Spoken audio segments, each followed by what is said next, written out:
తాకట్లో ఉన్న మీ బంగారాన్ని విడిపించి ఆ రోజు ఆన్లైన్ రేటుకి కొంటాం. Sharma gold company. నమస్కారం అండి. సుమన్ టీవీకు స్వాగతం. నేను గీతాంజలి. ఇవాళ మనతో పాటు ఉన్న అతిథి హనుమద్ ఉపాసకులు, ప్రముఖ జ్యోతిష్య వాస్తు పండితులు సిస్లా సిద్ధాంతి గారు. వారి గురించి ప్రత్యేకంగా పరిచయం అవసరం లేదు. చాలా వివరణాత్మకంగా అందరికి అర్థమయ్యే విధంగా రాశి ఫలితాలు అలాగే గ్రహస్థితులు తెలియజేస్తారు. ఇక పరాభవనామ సంవత్సరం ఎలాగో వచ్చేస్తోంది. మరి ఈ సంవత్సరం ఎలా ఉండబోతోంది, గ్రహస్థితులు ఏంటి, ఎవరెవరికి అనుకూలంగా ఉంది, ఎవరెవరు ఎటువంటి పరిహారాలు చేసుకుని వారి గ్రహస్థితిని మెరుగుపరుచుకోవాలో గురువు గారి మాటల్లో విని తెలుసుకుందాం. గురుగారికి స్వాగతం పలుకుదాం. గురుగారు నమస్కారం అండి. ముందుగా మీకు శ్రీ పరాభవనామ సంవత్సర ఉగాది శుభాకాంక్షలు అండి. సంతోషం తల్లి.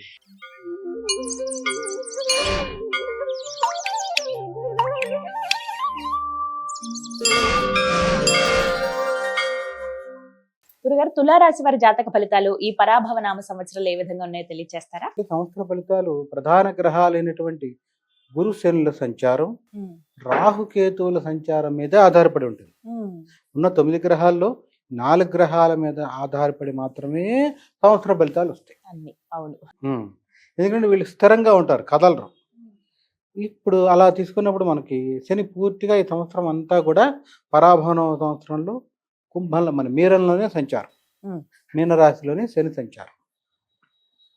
ఇక రాహుకి వస్తే రాహు డిసెంబర్ 5వ తారీఖు నాడు కుంభంలో ఉన్నటువంటి రాహుకేతువులు సమసప్తకాలు, అంటే ఒకే డిగ్రీ మీద తిరుగుతారు. 0-180 అంటాం. ఇట్లా రాహువు కేతువు ఒకే రోజున ఒకే నిర్దిష్ట సమయంలో రాహు కుంభం నుంచి మకరంలోకి అపసవ్యంగా వెనక్కి వస్తాడు. ఇక కేతువు సింహం నుంచి కర్కాటకంలోకి వెళ్తాడు డిసెంబర్ 5న సంచార రీత్యా. అంటే డిసెంబర్ నుంచి మొదలు పెట్టుకుంటే డిసెంబరు, జనవరి, ఫిబ్రవరి, మార్చి 4 నెలలు, మరల ఉగాది వచ్చే వరకు అంటే సంవత్సరాంతం వరకు 4 నెలల 6 రోజుల పాటు. గట్టిగా చెప్పాలంటే 4 నెలలు వాళ్ళు ఈ రాశి ఒక్కొక్క రాశి మనం చెప్పుకుంటూ వెళ్దాం. సంచారంలో మటుకు డిసెంబర్ నుంచి కొత్త సంవత్సరం వచ్చే వరకు కూడా రాహు వచ్చి మకరంలో, కేతువు కర్కాటకంలో సంచారం. శని పూర్తిగా సంవత్సరం మొత్తం మీనం. కానీ జూలై చివరిలో అంటే జూలై 3వ వారం తర్వాత నుంచి ఒక 2 నెలల పాటు మటుకు వక్ర సంచారం, అది కూడా మీనంలోనే. ఇంతేకాకుండా శని ఈ సంవత్సరం ఉత్తరాభాద్ర నక్షత్రం 2వ పాదం నుంచి మీనరాశిలోనే ఉన్నారు. ఆయన 2వ పాదం నుంచి 3వ పాద ప్రవేశం జూలై 7వ తారీఖు జరుగుతుంది. ఇది శని సంచారం. అసలైన పెద్ద ఆయన సంచారం చూద్దాం. దేవగురు బృహస్పతి అవస్థ ద్వారా వచ్చిన సంవత్సరం. ఈ సంవత్సరం ఋతుమార్గంలో 70 రోజులు, ఉగాది నుంచి 70 రోజుల పాటు ఆయన ఋతుమార్గంలోనే మిథున రాశిలోనే సంచారం. తదుపరి 135 రోజులు కర్కాటక రాశిలో సంచారం. కర్కాటక రాశిలో గురువు ఉచ్చులో ఉంటాడు. అందుకనే అప్పుడు పుష్కరాలు కూడా వస్తాయి గురువు ప్రవేశం ద్వారానే. అక్కడి నుంచి 135 రోజుల తర్వాత అంటే అక్టోబర్ 15 ఆ సమయం వచ్చేటప్పటికి అతిచారంతో సింహరాశి ప్రవేశం. సింహరాశి ప్రవేశించి అక్టోబర్ 15, నవంబర్ 15 ఒక నెల, డిసెంబర్ 15 వరకు అతిచారంలో సంచారం చేస్తాడు. మరలా డిసెంబర్ 15 నుంచి వక్ర సంచారం మొదలు పెడతాడు ఆయన. జనవరి 15, ఫిబ్రవరి 15 వచ్చేటప్పటికి మళ్ళీ కర్కాటక రాశి ప్రవేశం. చాలా విచిత్రమైన సంచారం గురువుకి ఈ సంవత్సరం, ఎవరికీ లేదు. అవస్థ అంటాం దాన్నే. అక్కడి నుంచి ఫిబ్రవరి 15 నుంచి సంవత్సరాంతం వరకు, నూతన సంవత్సరం వచ్చే వరకు కూడా గురువు కర్కాటక రాశి సంచారం. ఇది ప్రధాన గ్రహాల సంచార స్థితి ఈ సంవత్సరం. దీని ఆధారంగా మేషాది ద్వాదశ రాశులు 12 రాశుల వారికి ఈ సంవత్సరం ఎలా ఉంటుంది అనేది సూక్ష్మంగా తెలుసుకుందాం. తులారాశి వారికి సంబంధించి ప్రధాన గ్రహాలైన శని, గురు సంచారాన్ని తీసుకుంటే తులారాశి వారికి శని సంచార రీత్యా 6వ మీనంలో సంచారం. దేవగురు యొక్క సంచారం తీసుకుంటే మొదటి 70 రోజులు భాగ్యంలో మిథున రాశిలో సంచారం, అది విశేషం, 9వ ఇంట్లో. తదుపరి దశమంలో సంచారం 135 రోజులు దశమంలో కర్కాటకంలో సంచారం. తదుపరి ఏకాదశంలో సంచారం, అది కూడా విశేషం, అది ఎన్ని రోజులు అంటే 120 రోజులు. మరలా వక్ర సంచారంతో తిరిగి ప్రవేశించి 60 రోజుల పాటు దశమంలోనే సంచారం. అంటే గురుబలం తులారాశికి సంపూర్ణంగా ఉంది, ఎలాంటి ఇబ్బంది లేదు. ఇదే సందర్భంలో రాహు యొక్క స్థితి కేతువు తీసుకుంటే కనుక ఇక్కడ రాహువు తులారాశి వారికి పంచమంలో నుంచి అర్ధాష్టమ స్థానమైన మకరంలోకి మారతాడు. అదే సందర్భంలో కేతువు సంచారరీత్యా తాను ఏకాదశంలో ఉన్నటువంటి కేతువు సంచారరీత్యా మారి మరి దశమంలోకి కర్కాటకంలోకి మారతాడు. అంటే రాహుకేతువులు 4, 10వ ఇంట్లోకి మారతారు. ఇక్కడ రాహుకేతువుల్ని పక్కన పెడితే శని గురువుల బలం 100కి 100 ఉంది. రాహు కేతు బలం తులారాశి వాళ్ళకి తగ్గింది. సర్పగ్రహాలు కదా, వీటి బలం కొంత తగ్గింది. అందుకని తులారాశి వారికి డిసెంబర్ మాసం నుంచి ఇటు సంవత్సరాంతం వరకు కూడా చేసే పనులు అవుతాయి. కాకపోతే ఏంటంటే స్వల్పమైన డిస్టర్బెన్స్ ఉంటుంది, పాక్షికమైన సర్పదోషం ఉంటుంది. ఈ సర్పదోషంతో ఏంటంటే చేసే పనులు అయినట్టుగా ఉంటాయి, ఎక్కడో చివరిలో పెండింగ్ పడుతుంది, మరల వాయిదా పడుతుంది. మళ్ళీ అంటే చేసిన పని 2-3 సార్లు చేయాలి రావాల్సిన పరిస్థితి అయితే కనపడుతుంది. అదే సందర్భంలో తులారాశి వారి తల్లికి అనారోగ్య సమస్యలు ఉంటాయి. తల్లికి, తండ్రికి కాదు, తల్లికి స్వల్ప అనారోగ్య సమస్యలు ఉంటాయి. వృత్తి సంబంధంగా చిన్న చిన్న చికాకులు ఉంటాయి. ఇది ఇప్పుడు డిసెంబర్ తర్వాత నుంచి, డిసెంబర్ నుంచి ఈ లోపల అయితే ఎలాంటి ఇబ్బంది లేదు. ఈ లోపల అన్ని రకాల అద్భుతం వీళ్ళకి. పట్టిందల్లా బంగారం అంటాం కదా, పట్టిందల్లా బంగారం. వీళ్ళు చెప్పిన మాట అయిపోతుంది, నువ్వు ఈ పని చేసుకోపో అయిపోతుంది అంటే అయిపోతుంది. అది అది రావటానికి గురుబలం కాదు. ఏం తెలియకుండానే పామనుడైనా పర్వాలా, మరి ఇలా చేయరా బాగుంటుందని ఒక మాట అన్నాడు అనుకోండి, ఆ పని అయిపోతుంది. అదేంటారు వాడు చెప్పాడు ఏదో అయిపోయింది నాకు అనుకుంటాడు. అంటే అది గురుబలంతో వస్తుంది, స్వయం ప్రతిభ కాదు. అందుకనే గురుబలం ప్రధానం. గురువు ఎందుకని భాగ్యంలో, దశమంలో, ఏకాదశంలో 3 స్థానాలు అద్భుతం. ఒక్క తులారాశికి తప్ప ఇంకెవరికి గురుబలం సంపూర్ణంగా మొత్తం ఉన్న 12 రాశుల్లో లేదు. ఆ రకంగా తులారాశి వారికి గురుబలం సంపూర్ణం. రాహుకేతువుల బలం తగ్గినా గురుబలం ఉండడం వల్ల నెట్టుకొచ్చేస్తారు. ప్రతికూల ప్రభావాన్ని కూడా అనుకూలంగా మార్చుకుంటారు. అదో విచిత్రం. రాహుకేతు వల్ల ప్రతికూల సమస్యలు వస్తాయి, దాన్ని కూడా అనుకూలంగా మార్చుకుంటారు. ప్రతికూలంలో అనుకూలం తీసుకోవడం అంటే చాలా కష్టం కదా. అంటే ఆ జ్ఞానం మేధస్సు వీళ్ళ గొప్ప కాదు, గురువు ద్వారా వస్తుంది. అది అద్భుతం. అందుకని గురువు అనుగ్రహం కావాలి. ఎంతటి వాడికైనా సహజంగా వస్తుంది, వారికి వచ్చేస్తుంది గురువు అనుగ్రహంతో. అందుకే మనం ఎప్పుడు మాట్లాడినా కూడా గురుబలం కావాలి, గురుబలం కావాలి. లేని వాళ్ళు తెచ్చుకోవాలి. లేని వాళ్ళు తెచ్చుకోవటం అంటే స్వయంగా తెచ్చుకోవాలి. ఒకటమ్మా, సహజంగా మనం సాధారణంగా లౌకికంగా ఉండే మాట చెప్పుకుందాం. కాసేపు ఈ గ్రహాలు ఈ గోళ్ళ చాలా మందికి అర్థం కాదు, ఏదో చెప్తున్నారు సిద్ధాంతి గారు అనుకుంటారు. అట్లా కాదు. తండ్రి 10 లక్షల ఆస్తి ఇచ్చాడు, తల్లిలో 10 లక్షల ఆస్తి ఇచ్చింది. 3 సంతానం 2 సంతానం ఉన్నారు, 2కి ఇచ్చేసారు, పనిచేశారు, అయిపోయింది అనుకుందాం కదా. ఎవరి వాటా వాళ్ళకి వచ్చేసి తల్లి ఇవ్వాల, తండ్రి ఇవ్వాల, వాళ్ళ దగ్గరే ఏం లేదు. వీళ్ళని అప్పో సప్పో చేసి చదివిచ్చారు, చాలా కష్టపడి. వాళ్ళకే లేదు కదా, వీళ్ళకేమి ఇస్తారు? రైట్. అంటే ఇప్పుడు వీళ్ళు ప్రతిదీ వీళ్ళు స్వార్జితంతో సంపాదించుకోవాలా? ఖచ్చితంగా తినాలంటే సంపాదించాలి కదా. ఎందుకని మూలంగా వంశపారంపర్యంగా వచ్చిన స్థిరాస్తులు కానీ, చరాస్తులు కానీ, నగదు కానీ ఏం లేవు. వీళ్ళనే అప్పు చేసి చదివిచ్చారు అనుకుందాం కాసేపు. ఇందాక ఒకటి చెప్పుకున్నాం, తల్లిదండ్రుల నుంచి ఆస్తులు వచ్చినాయి. 1 లక్ష అవ్వచ్చు, 10 లక్షలు అవ్వచ్చు, 1 కోటి అవ్వచ్చు, ఏదైనా. అదొక పద్ధతి చూస్తూనే ఉంటాం మనం. ఇలా కాకుండా రెండో వైపు కూడా చూస్తాం. తల్లిదండ్రికి లేక పిల్లల్ని ఎంతో కొంత చదివించి అప్పు చేసి వీళ్ళు సెటిల్ అయిన తర్వాత బాగుంటే చాలు అనుకుంటారు. ఇక ఆ జీవుడు చదివి ఉద్యోగం వచ్చిన తర్వాత ప్రతిదీ అతను సంపాదించుకోవాలిగా. వాళ్ళదే కారు కొనివ్వండి, బండి కొనివ్వండి, బంగారం కొనివ్వండి, అతని స్వార్థితం ప్రతిదీ కూడా.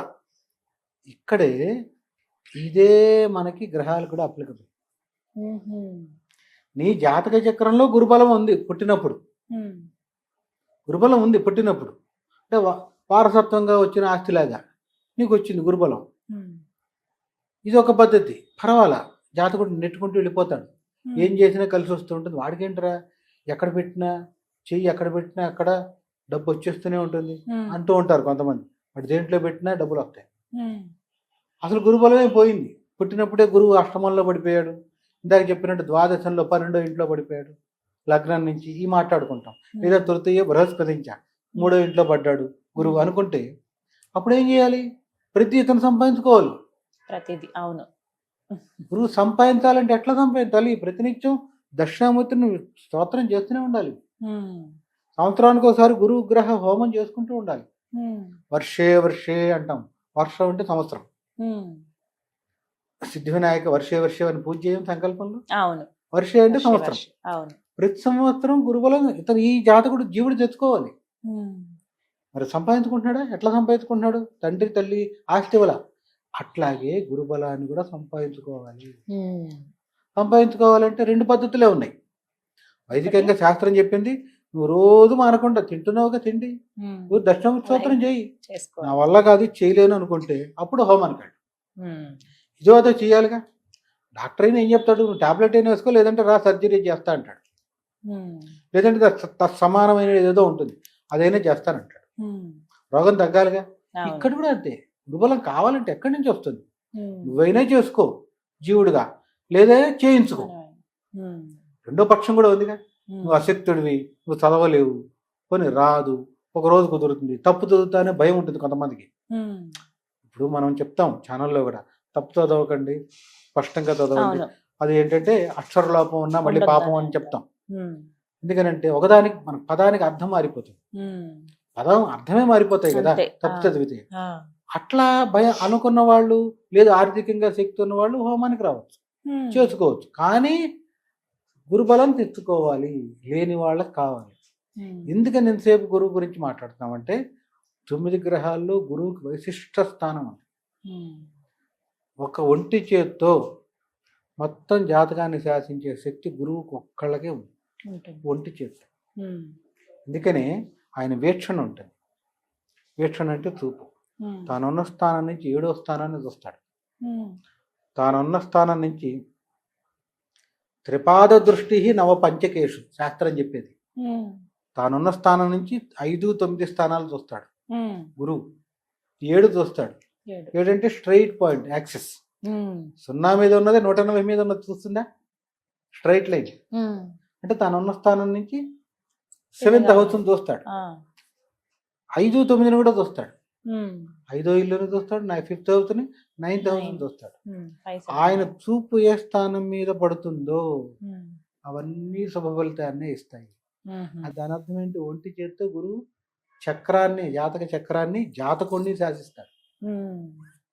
మరి గురుబలం తెచ్చుకుంటే ఎంత బాగుంటుంది జీవితం. తెచ్చుకోవాలి అంటే లేనప్పుడు తెచ్చుకోవాలి. డబ్బు లేనప్పుడు సంపాదించుకోవట్లా, గురుబలం లేనప్పుడు మనం తెచ్చుకోవాల్సిందే. అట్లా ఎంతటి వాడికైనా గురుబలం అవసరం. లేనివాడు ఖచ్చితంగా సంపాదించుకోవాలి. స్వయంగా చేసుకునేది ఎప్పుడు గొప్ప అమ్మా. అంతే కదండి. స్వయంగా చేసినది ఇప్పుడు స్వార్జితం ఎంత గొప్ప, చాలా గొప్పగా ఫీల్ అవుతాం కదా. అంతేగా ఇది కూడా అంతే. ఏం చేయాలంటే ఎంతసేపు దక్షిణామూర్తి స్తోత్రం అని చెప్తున్నారు, నేనేం వేరే చెప్పట్లేదు అనుకుంటారేమో. దక్షిణామూర్తి మించిన వాళ్ళు లేరు. లేదు అట్లా కాదు, కాసేపు అనుకుందాం, మాకు దత్త పరంపర అనుకుంటే చదువుకోవచ్చు.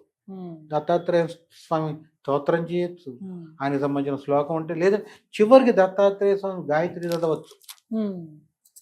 దత్తాత్రేయ విద్మహే అత్రిపుత్రాయ ధీమహే గాయత్రి అదేనే చదువుకుంటూ ఉండొచ్చు. నిరంతరం ఏదైనా నామం ఉండాలిగా. మనసులో తన ఇష్టదైవ నామాన్ని నిరంతరం చదవాలి. చదివిన వాడి తట్టుకుంటాడు. ఎందుకంటే దాని ప్రకంపనలు అంటే వైబ్రేషన్స్ శరీరం నిండా ఉంటాయి. చెడు వచ్చేదాన్ని తట్టుకునే శక్తి ఉంటుంది. ఎందుకు తట్టుకుంటుంది? ఈయనేం తట్టుకోడు, ఆ శక్తి అక్కడ తోసేస్తుంది. జీవుడి చుట్టూ ఆ మంత్రశక్తి ఉంటుందిగా, గాయత్రి శక్తి అయితే ఉంటుంది, ఆ శక్తి ఆపిస్తుంది. అది రహస్యం. అలా చేస్తే ఖచ్చితంగా ఇబ్బంది ఉండదు. మొత్తం మీద మనం తులారాశికి తీసుకుంటే గురుబలం బాగుంది. ఇదంతా ఎందుకు చెప్పానంటే గురుబలం గురించి.